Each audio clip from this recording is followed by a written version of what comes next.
Bonjour ladies and gentlemen et nouveaux visiteurs sur la chaîne YouTube. Ici Mr Flamingo et bienvenue pour une nouvelle vidéo actualité de film. Il y a environ 3 mois, j'avais fait une première vidéo qui s'appelle De nouvelles infos sur Scream 5, dans laquelle je parlais des actualités qu'on savait concernant ce film par rapport au casting et à la réalisation. Qu'est-ce qu'on savait sur ce film-là à venir? Eh bien, il s'avère que depuis ce temps-là, il y a eu quand même pas mal de news qui ont été mises à jour sur ce film par rapport à la distribution. Mais on a d'abord une date de sortie du 14 janvier 2022 pour ce Scream 5. Le titre de ce film n'est pas entièrement officiel, mais pour l'instant, on va juste appeler ça Scream 5. Ce qu'on sait depuis, c'est que Paramount Pictures va distribuer le film dans le monde entier et également, depuis le mois d'août, il y a Melissa Barrera et Jenna Ortega qui ont été ajoutés au casting de ce nouveau film Scream. Non seulement ça, mais aussi Courtney Cox a été officialisée pour revenir dans la franchise Scream.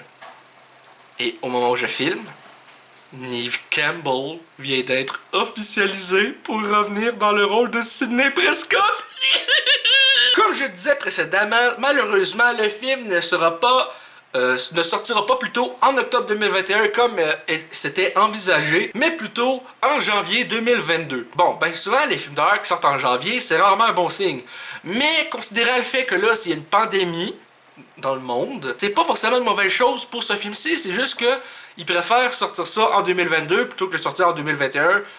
Vu que la plupart des films qui vont sortir en 2020 sont reportés pour 2021. Donc à ce niveau-là, c'est pas forcément une mauvaise chose. Comme je disais, il y a pas mal de castings qui sont officialisés et ça c'est super le fun. Il y a également Jack Quaid, le fils de Dennis Quaid et Meg Ryan, qui vient d'être officialisé également pour être dans ce film. Les détails de son rôle n'ont pas été révélés, mais je présume, en tout cas, dépendamment de son âge, je vais aller voir ça tout de suite, il va peut-être possiblement pouvoir jouer, il a 28 ans, donc Melissa Barrera a quel âge? 30 ans. Et Jenna Ortega a 17 ans. Parce qu'apparemment, Melissa Barrera et Jenna Ortega joueraient des sœurs qui sont d'origine latino, selon des leaks qu'il y a eu sur Internet. Donc je présume que Melissa jouera la plus vieille sœur et Jenna Ortega jouera la plus petite sœur. Et il y a des rumeurs qui disent que Jack Quaid jouerait le petit ami de Melissa Barrera dans ce film. Donc encore là, on sait qu'il y a 3 acteurs, à part Neve Campbell, Courtney Cox et David Arquette qui vont être dans ce film, mais on sait pas encore les rôles en tant que tels, à part pour des leaks, mais ces leaks-là, est-ce qu'ils sont vraiment fiables, à part le fait que tu as 2 personnes latinos dans ce film qui pourraient jouer des sœurs, et il y a une bonne différence d'âge pour que l'une soit la grande sœur et l'autre la plus petite sœur.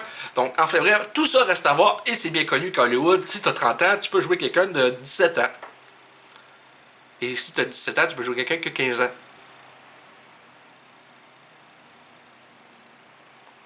Ouais. Parce que, petite parenthèse, Tobey Maguire avait 27 ans quand il a joué Spider-Man en 2002, et Andrew Garfield en avait 28 en 2012. Puis il jouait quelqu'un de l'école secondaire. Mais en tout cas, c'est tout ce que j'avais pour vous aujourd'hui pour cette nouvelle actualité sur le film Scream 5. J'espère que cette vidéo vous a plu. Si c'est le cas, n'hésitez pas à me le dire dans les commentaires, à laisser un petit like, ça fait toujours plaisir, et un abonnement à ma chaîne pour de nouvelles vidéos chaque semaine, normalement. Sur ce, c'était Mr Flamingo, et je vous dis à bientôt.